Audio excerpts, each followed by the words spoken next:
오늘 거룩한 주일을 맞이하여 주 앞에 나와 몸과 마음과 정성을 다해 예배를 드리는 여러분 모두의 하나님의 축복이 함께 하시기를 주의 이름으로 축원을 드립니다. 오늘 이 복음 말씀을 중심으로 우리의 거울이 된 예수님이라는 설교의 제목으로 함께 은혜를 나누고자 합니다. 여자들이 들고 다니는 핸드백을 흔히 백화점이라고 부릅니다. 그 속에 별별 것이 다 들어있기 때문에 그렇습니다. 어떤 여자 핸드백 안에는 30여 가지가 넘는 물건들이 들어있다고 합니다. 지나가는 여자의 모습은 바라볼 수 있지만 여자의 핸드백 속을 들춰보는 것은 되지 않는다고 합니다. 아마 여자의 핸드백을 들여보는 사람은 간이 큰 사람이든지 졸장부든지 둘 중에 하나가 아닌가 생각을 해봅니다. 여자들이 외출할 때마다 잊지 않고 핸드백 속에 챙기는 게 있습니다. 무엇입니까? 거울입니다. 바로 그것은 거울입니다. 여자는 본능적으로 거울을 봅니다. 거울로 자기 얼굴을 들여다보면서 몸과 옷차림을 가다듬습니다. 저는 여자가 아닙니다만 거울을 보는 남자입니다. 다른 남자들에 비해서 거울을 자주 볼 수밖에 없습니다. 많은 사람 앞에 서야 하는 경우가 많기 때문에 자주 거울을 보는 편입니다. 그래서 저희 방에는 큰 대형 거울이 항상 있습니다. 오늘도 거울 보고 자신에게 말합니다. 정신 바짝 차리고 덕을 세우면서 살기를 바라네 하면서 하루를 시작합니다. 바울 당시 유리 산업이 발달되기 이전이기 때문에 유리 거울이 없었습니다. 그래서 동판을 갈고 닦아 거울로 사용했던 시대였습니다. 그래서 얼굴이 잘 보일 일이 없지요. 그렇기 때문에 사도 바울은 고린도전서 13장 12절에서 이렇게 말합니다. 우리가 지금은 거울로 보는 것 같이 희미하나, 그렇죠, 유리거울이 아니니까 희미하나 그때는 얼굴과 얼굴을 대하여 볼 것이오 라고 말씀하고 있습니다. 바울은 본문 6절에서 이러한 일은 우리의 본보기가 되고 11절에서 그들에게 일어난 이 일은 본보기가 되고 개역, 개정, 성경 2절에는 본보기가 되라라는 말을 무엇으로 표현했는지 거울이 되고 했습니다. 그래서 우리는 본보기라는 말보다 거울이라는 말이 더 잘 어울릴 것 같아서 마음에 닿을 것 같아서 본보기라는 말을 과거의 성경인 거울로 표현하며 함께 은혜를 나누고자 합니다. 이 말씀은 이스라엘 신앙과 삶이 우리의 거울이 된다라는 말씀입니다. 다시 말하면 그들의 신앙과 삶을 거울 삼아 좋은 것은 본받고 나쁜 것은 버리라는 것입니다. 사람은 뭐하는 것? 버리는 것입니다. 내려놓은 것입니다. 내려놓은 중에 더 내려놓고 한 해를 멋지게 시작하는 여러분이 되기를 주의 이름으로 축원을 드립니다. 아멘. 좋은 것은 본받고 나쁜 것은 버리는 것입니다. 본문은 두 가지 거울을 우리들에게 보여주고 있습니다. 첫째로 하나님은 모세를 통해서 보여주고 있다라는 것입니다. 본문 1절을 보면 우리 조상들이 다 구름 아래 있고 바다 가운데로 지나가며 라고 했습니다. 2절을 보니 모세에게 속하여 다 구름과 바다에서 세례를 받고 3절을 보면 다 같은 신령한 음료를 마셨으니라고 했고 4절에서는 다 같은 신령한 음료를 마셨으니 이는 그들을 따르는 신령한 반석으로부터 마셨으니 그 반석은 곧 뭐라고요? 그리스도시다라고 말씀하고 있습니다. 이스라엘 백성은 하나님의 백성으로 하나님께 속한 사람들이었습니다. 그러기에 그들을 애굽에서 인도해 내셨고 그들에게 음식과 물을 공급해 주었습니다. 왜요? 하나님의 백성이요 하나님의 자녀이기 때문에 누가? 하나님이 책임져 주셨다라는 말입니다. 그런데 바울은 본문에서 이스라엘이 누구에게 속했다고 했습니까? 2절에 보니까 모세에게 속했다라고 했습니다. 왜 하나님에게 속하지 않고 모세에게 속했다고 말씀하셨을까? 그것은 하나님께서 이스라엘 백성의 통치권을 누구에게 위임했어요? 모세에게 위임했기 때문에 모세에게 속했다라고 했습니다. 이스라엘은 틀림없는 하나님의 백성입니다. 그러나 하나님께서 그 통치권을 모세에게 맡겨주셨습니다. 만일 하나님이 모세에게 통치권을 맡겨주시지 아니었다면 모세는 이스라엘 백성의 인도자가 될 수 없을 것입니다. 어느 정권이든지 정권 말기가 되면 통치권 누수 현상이 일어나 하부 조직이나 공무원의 기강이 해이해지고 복지부동 현상이 벌어지게 되어지는 것입니다. 그러나 그것은 국가적으로도 엄청난 손해일 뿐만 아니라 국민이 큰 피해를 입게 되어지는 것입니다. 하나님은 모세를 통해서 이스라엘을 통치하게 하셨습니다. 반석에서 물이 터져 목마른 백성들에게 먹이실 때에도, 마라에서 썩어 먹지 못할 물을 단물로 만드실 때에도, 아침마다 만나를 내려 먹이실 때에도, 이스라엘을 징계하고 가르치실 때에도 누구를 통해서 하셨습니까? 모세를 통해서 하셨다는 것입니다. 바울은 이런 점들을 생각하면서 우리의 조상들이 누구에게? 모세에게 속했다 했습니다. 여러분의 가문에 누구에게 속했어요? 여러분들을 통해서 여러분의 가문이 뿌리를 내리고 있다는 사실을 기억하시기 바랍니다.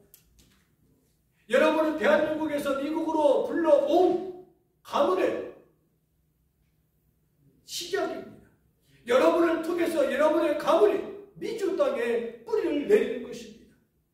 그 뿌리가 예수 그리스도인 반석 위에 세워져서 100년, 150년이 지난 다음에 귀한 인물들이 하나님 앞에 영광을 돌리며 여러분의 가문을 빛내는 가문이 되기를 주의 이름으로 축원을 드립니다. 이스라엘은 낮에는 구름 기둥으로 밤에는 불 기둥으로 인도하심을 받았습니다. 그리고 홍해를 육지와 같이 건너게 하여 주셨습니다. 오늘 본문을 주목해 봅시다. 그것은 다와 같은 신령한 음식을 먹으며 다와 같은 신령한 음료를 마셨으니 라고 3절과 4절에 말씀하고 있습니다. 여기서 말하는 음료와 음식은 만나와 물을 가리켜서 말씀하고 있는 것입니다. 그런데 이것을 신령하다고 말하는 데는 그만한 이유가 있는 것입니다. 하나는 신령한 하나님이 주신 선물이기 때문에 그렇습니다. 하나님이 주시기 때문에 신령하고 하나님이 여러분을 구원하여 주시고 하나님의 백성이기 때문에 여러분을 뭐라고 표현합니까? 성도라고 표현한 것입니다. 거룩하신 분이다라고 표현한 것입니다. 둘은 주신 방법이 또 관리하는 방법이 신령하기 때문에 그렇습니다. 단단한 반석에서 물을 쏟고 마른 땅에서 아침마다 만나를 내려주셨습니다. 사람이 할 일이 아니기 때문에 하나님이 하신 일이기 때문에 참 신령하신 하나님의 귀하신 축복이다라고 표현합니다. 세상 그리스도의 그림자이기 때문에 그렇습니다. 예수님은 반석이심을 성경은 말씀하고 있습니다. 그 반석이신 예수가 우리에게 영원한 생수를 주시기 때문에 그렇다라는 것입니다. 또한 예수님은 우리의 생명에 뭐라고 했어요? 떡이라고 말씀합니다. 마치 날마다 만나를 주신 것처럼 예수님은 우리에게 영원한 만나를 주시는 하나님이신 줄로 믿습니다. 본문 4절에서 그 반석은 곧 누구라고 했어요? 그리스도라고 말씀하고 있습니다. 신령한 사람은 먹는 것도 마시는 것도 그것을 공급하는 방법도 어떻게 해야 돼요? 신령해야 된다는 것입니다. 그 당시 유목민이었던 블레셋 사람들은요, 먹을 것이 없으면 어떻게 했어요? 쳐들어가서 빼앗아 먹었습니다. 마실 물이 없으면 남의 샘을 빼앗아 물을 마셨습니다. 없으면 훔치고 약탈하고 빼앗아곤 했습니다. 마치 고려 시대의 거란족처럼 없으면 훔치고 약탈해 빼앗았다는 말입니다. 그러나 신령한 이스라엘 백성은 그렇게 할 수가 없다는 것입니다. 그래서 하나님의 백성은 하나님이 물을 주시고 만나를 주셨습니다. 하나님의 백성이 야만족처럼 살아온다면 그건 하나님의 사람이 아닙니다. 1920년이 아니라 1924년을 사는 것이 아니라 2024년을 사는 저와 여러분은 하나님의 사람답게 신령한 사람답게 신령한 삶을 살아야 한다는 말씀입니다. 우리는 예수 그리스도의 백성이며 신령한 사람들입니다. 이스라엘 백성이 신령한 음식을 먹고 음료를 마셨던 것처럼 우리도 신령한 생각을 해야 하고 신령한 말을 해야 되고 신령한 삶을 살아야 한다는 것입니다. 성실한 사람을 살아야 돼요. 그러려면 신령한 거울이신 누구를 바라봐야 돼요? 예수를 바라봐야 됩니다. 날마다 신령한 거울인 말씀을 보고 듣고 배워서 버릴 것은 버리고 취할 것은 취하면서 날마다 개혁해 나가고 날마다 거듭나는 삶이 성화되어지는 삶이 여러분의 삶의 현장 속에서 일어나기를 주의 이름으로 축원을 드립니다. 둘째로 우리의 거울이 되는 게 무엇입니까? 본문 6절을 보면 바울은 뭐라고 했습니까? 이러한 일은 우리의 거울이 되었다고 했습니다. 11절에서 이러한 일이 거울이 되었다고 했습니다. 우리를 깨끗하게 하기 위하여 기록하였다 했습니다. 어떻게 하기 위해서? 우리를 다듬기 위해서. 우리의 거울이 무엇인지 구체적으로 살펴보면 첫 번째 거울은요, 우상 숭배입니다. 본문 7절을 보면 그들 가운데 어떤 사람들과 같이 너희는 우상 숭배하는 일을 우상 숭배하는 자가 되지 말라 했습니다.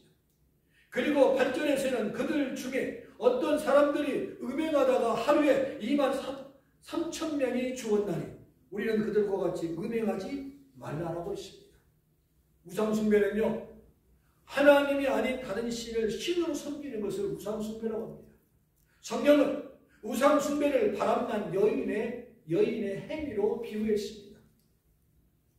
다시 말하면 도덕적 타락을 비유로 삼은 것입니다. 민수기 25장을 보면 이스라엘 백성이 모압 여자들이 섬기는 우상을 섬기고 그들과 가늠하다가 연병으로 죽었어요. 그래서 자기 관리 잘못하고 거시기 좋아하는 사람을 뭐라고 해요? 저 연병할 놈이라고 하는 거예요.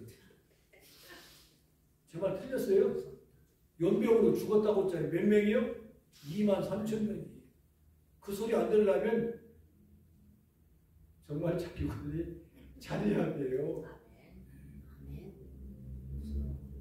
우상을 숭배한 나라나 우상을 섬기는 집단이나 개인치고 성공하고 번영하는 나라가 사람이 없습니다. 본문 5절을 보니 그들이 광야에서 멸망하였다 했어요. 8절에서는 음행하다가 하루에 24,000명이 3,000명이 죽었다고 했습니다. 너는 나 외에는 다른 신들을 내게 두지 말라. 10계명의 첫 번째 계명을 저와 여러분은 명심해야 할 줄로 믿습니다. 두 번째 거울은요, 주를 시험하지 말라는 것입니다. 본문 9절을 보면은요, 그들 가운데 어떤 사람들이 주를 시험하다가 뭐에게 물려 죽었어요? 뱀에게 물려 죽었어요. 민수기 21장을 보면은요, 이스라엘 백성이 하나님을 원망하다가 무엇에 죽었어요? 불뱀에 물려 죽었어요. 원망하면 뭐 할 수 있어요? 죽을 수가 있어요. 바울은 그 사건을 무엇으로 삼으라고 했어요? 거울로 제시하면서 오늘 9절에 시험하지 말라, 10절에 원망하지 말라고 경고했다는 사실을 여러분 기억하시기 바랍니다. 하나님은 시험할 대상이 아닙니다. 그러기에 마태복음 4장 7절에 보면은 주 너의 하나님을 시험하지 말라 말씀하고 있습니다. 하나님을 원망하는 것은 무엇 때문입니까? 불신 때문입니다. 불신. 책임을 하나님께 돌릴 때 원망이 생기는 것입니다. 지금까지 우리 시대는 무엇이 문제입니까? 누차 말씀드리지만 원불교가 문제예요. 원망하고 불평하고 교만하는 것 때문에 문제인 것입니다. 지금 우리 시대는 남의 탓으로 돌리는 원망 증후군이 있습니다. 이 버릇 때문에 신앙인들마저도 책임을 누구에게 떠넘깁니까? 하나님에게 떠넘기고 있다는 사실입니다. 고혈압 환자에게 의사가 술을 마시지 마십시오. 우울증 환자에게 술을 마시지 말라고 합니다. 최고의 적이기 때문에. 그래서 당신 고혈압 정말 심각합니다. 절대로 술을 마시지 마십시오. 그러나 그런 사업을 하다가 보니까 술을 마시지 않을 수가 없어서 술을 먹다 보니까 술을 먹다가 결국에는 쓰러져 입원하게 되어졌습니다. 옆에서 간호하다가 부인이 이런 말을 합니다. 하나님, 해도 너무 드려요. 너무 하십니다. 쓰러뜨릴 사람이 없어서 왜 내 남편을 쓰러뜨리시나이까? 바로 그것이 우리의 모습이 아닌가 생각해 봅니다. 하나님을 원망하지 말라는 것입니다. 원망은 악한 습관입니다. 그 습관은요, 자신만 피해를 주는 것이 아니라 주변 가족에게 피해를 주는 것입니다. 본문 11절은 교훈의 결론입니다. 그들에게 일어난 이 일은 본보기가 되었고 거울이 되었고 또한 말세를 만난 우리를 깨우치기 위하여 기록하였다 했습니다. 교통사고로 숨진 장례식에 참여하며 나오면서 이런 말들을 한다고 합니다. 자동차 조심해야지. 정말 운전 조심해야지. 39살에 폐암으로 죽은 친구의 한번식에 참석한 젊은이들이 이런 말 하면서 나온답니다. 담배를 끊어야지. 나라도 짧고 길게 살아야지. 한다고 합니다. 이스라엘은 우상 숭배하다가 하나님 앞에 원수지간이 됐습니다. 가늠하다가 23,000명이 연명으로 죽었습니다. 하나님을 시험하고 원망하다가 다 망했습니다. 그런데 사람들은 금방 잊어버립니다. 코로나도 어떻게 가고 있습니까? 잊혀가고 있습니다. 코로나로 미국에서만도 2023년 2월 23일 통계에 의하면 미국에서만 몇 명이 죽었다고 했어요? 몰라요? 발원지인 중국보다도 많이 죽었어요. 중국은 98만 명이 죽었지만 미국은 110만 6,783명이 죽었어요. 하루에 3, 4천 명씩 죽은 날도 있었어요. 시신이 산처럼 쌓인 날이 있었어요. 우리는 전부 다 목격자입니다. 병원에 입원하여 2, 3일 만에, 하루 만에 그러한 일들을 봤어요. 그런데 언제 그런 일이 있었던지 쉽게 잊어버려가고 있다는 사실입니다. 아무리 심각한 사건도 며칠 지나고 나면 희미해집니다. 어느 부부가 함께 모처럼 외출을 합니다. 그런데 한참 가고 있는데 부인이 무릎을 탁 치고 큰일 났어요. 왜? 전기 다림에 스위치를 미쳐 빼고 오지 않았거든요. 어쩐디야? 남편이 깜짝 놀라면서 가만히 있더래요. 그러더니 남편이 말해요. 걱정하지 마. 나도 급하게 나오는 바람에 수도꼭지 끊으려고 미처 못 끄고 왔거든. 불은 나더라도 큰 불은 안 날 거야. 그래서 그렇습니다. 예술이건 문학은 좋은 것을 본받아야 합니다. 좋은 것을 보고 좋은 것을 닮아야 합니다. 우리의 거울이 된 하나님의 말씀을 그리고 말씀의 거울 앞에 자신을 비춰보는 좋은 습관을 키울 수 있는 저와 여러분이 되기를 축복합니다. 신령한 사람들은 그 거울을 항상 들여다보고 나를 고쳐나갑니다. 우리에겐 예수라는 맑고 깨끗한 거울이 있습니다. 우리는 날마다 그 거울을 들여다보면서 나를 보고 바로 잡아야 한다는 것입니다. 우리에게는 교회라는 거울이 있습니다. 우리는 교회에 나와서 말씀을 들으며 내 모습을 어떻게 해야 돼요? 칭찬해 보아야 한다는 말입니다. 우리에게는 역사라는 거울이 있습니다. 거기서 일어나는 모든 사건의 거울 앞에서 나는 저렇게 살아서는 안 되겠구나 배워야 하는 것입니다. 그러나 영원한 거울은 바로 예수 그리스도이신 줄로 믿습니다. 가장 정확하고 깨끗하고 분명한 거울 앞에 서서 자신을 고쳐나가고 반복되지 않기를 간절히 희망합니다. 나를 다듬어 나갑시다. 지금 이 시간 고칠 것은 고치고 지을 것은 고쳐서 정말 멋진 남은 생애가 되기를 주의 이름으로 축원을 드립니다. 마치 여인이 거울을 들여다보고 얼굴을 고치듯이 예수의 거울을 들여다보면서 살아가는 좋은 습관이 저와 여러분의 삶에 일어남으로 인하여 우리도 신령한 사람이 보는 거울로 하나님의 형상을 회복해 나갈 수 있는 저와 여러분이 되시기를 주님의 이름으로 축원을 드립니다.